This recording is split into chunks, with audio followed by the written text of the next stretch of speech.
Did you know that Chicago's famous City Hall was not the city's first? It's not even the second. In fact, it's the seventh. That's right. And although the current structure is a gorgeous historical masterpiece, the sixth City Hall, which was demolished to make way, may have been even more monumental.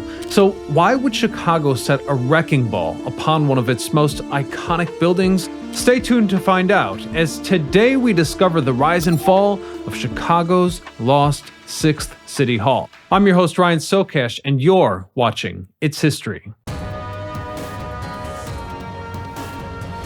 Before we discuss Chicago's sixth City Hall, I'd like to take you on a journey, a tour of the city's various City Hall buildings throughout history. Starting in 1837, during the early stages of drafting the city charter, when prominent figures in Chicago's history secured a lease for space in what was known as the Saloon building, located at the southeastern intersection of Lake and Clark Streets. The name of the building might be a bit misleading. You see, the term saloon in that era didn't primarily denote a tavern, but rather a generous and roomy meeting hall, originating from the French word saloon. Then, in 1842, as the lease for the Saloon building had lapsed, the city's operations were relocated to a building owned by Widow Chapman situated at the intersection of LaSalle and Randolph Streets, and the building was very functional in nature. You see, these early city halls were not grand and imposing structures we associate with city halls of today. Instead, they were utilitarian spaces where city officials performed administrative duties. Anyhow, in 1848, Chicago marked a significant milestone in its civic development by erecting its inaugural dedicated City Hall building, known as Old Market Hall. This architectural gem found its home in the heart of State Street, nestled between Randolph and Lake.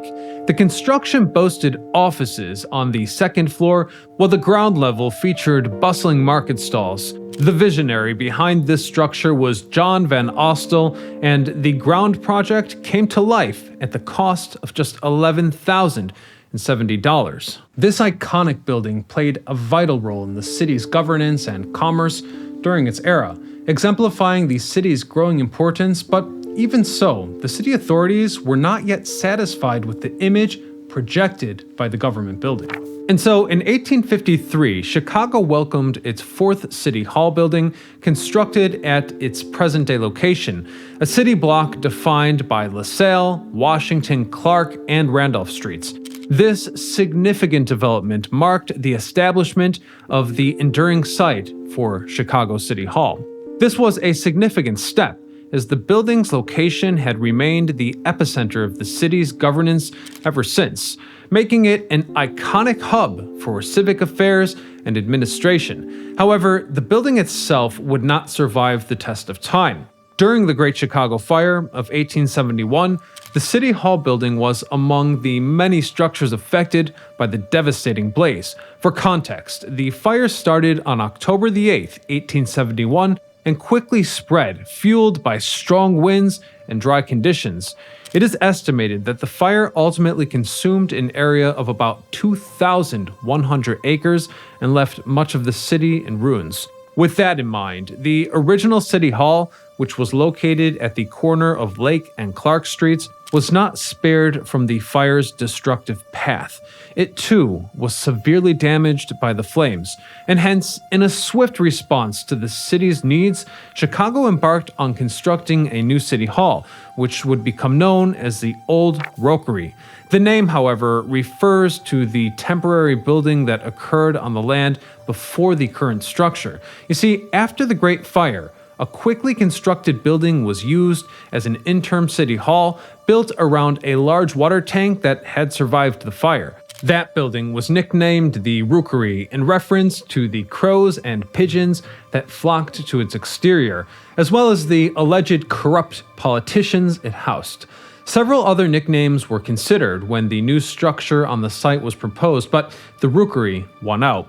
These developments took place around the old elevated water tank situated at the intersection of Dearborn and LaSalle Streets, and by 1873, the city administration had moved into the structure. An intriguing twist was incorporating a public library.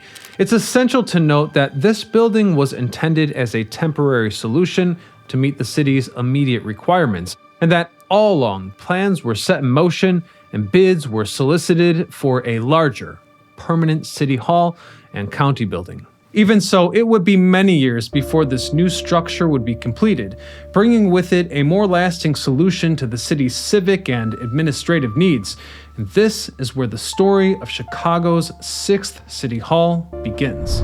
Revolutionary for its dual occupancy theming, the 6th Chicago City Hall entered the construction phase during August of 1875.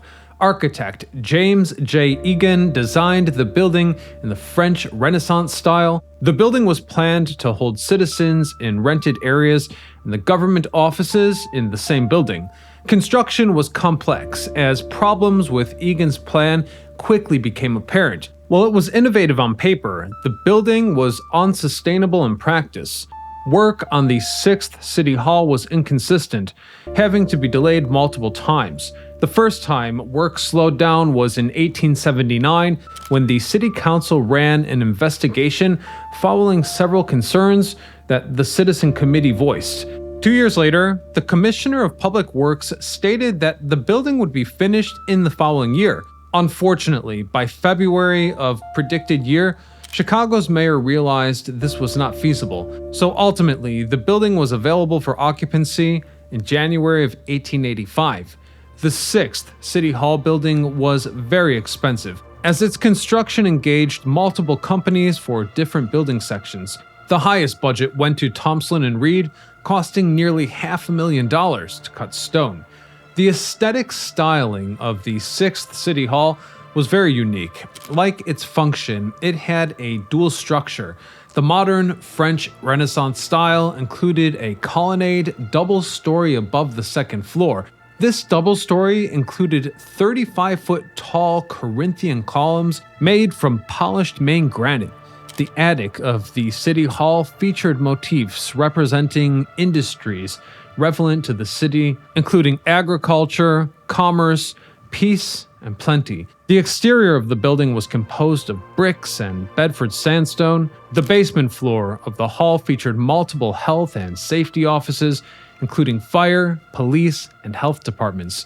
The first floor contained offices for the more political departments, such as mayor, city clerk, and the treasurer's office.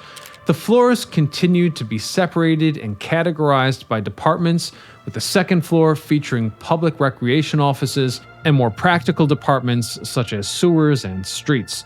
The third floor was more academic, featuring the offices of Board of Education and the city's law departments.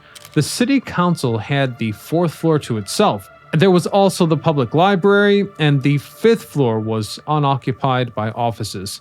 In addition to its impractical makeup, the 6th City Hall building suffered because the builders forgot to include an adequate number of fire escapes. This inevitably led to disaster, and on January the 17th, 1905, a fire caused $10,000 of damages to the building, injuring 6 people. Local politicians warned of this 2 years before the 1905 fire, but those in charge didn't bother to add any because of a lack of funds. In addition to the lack of fire escapes, the 1905 fire was disastrous because the building had begun sinking as much as 6 inches in one day. And as it turns out, this had been going on for some time. In fact, the sinking directly caused the fire by tearing gas pipelines apart. In the short term, repairs were quickly made, but the Chicago government knew they needed to take action. Immediately following the disastrous fire, the local government discussed whether it was worth keeping the building, given its many fundamental flaws. It was quickly determined that a new city hall would be built soon. The replacement city hall was much more functional and stands to this very day. Well, there were many physical problems with the building. There were also some hidden gems. The expansive library was valued at hundreds of thousands of dollars on the 4th floor. Much of its literature was valuable first edition copies of books at the time. The library had some of the highest circulation throughout the entire country. The library was so impressive that it won a gold medal at the Paris Exposition of 1889 for how well maintained it was. While infamous for its various failures, the unique architecture of Chicago's 6th City Hall will be remembered for its innovative ideas of dual residency. And if you'd like to help keep its story alive, please consider sharing this video. Otherwise, I thank you all for watching, and until next time, I'm Ryan Socash, signing off.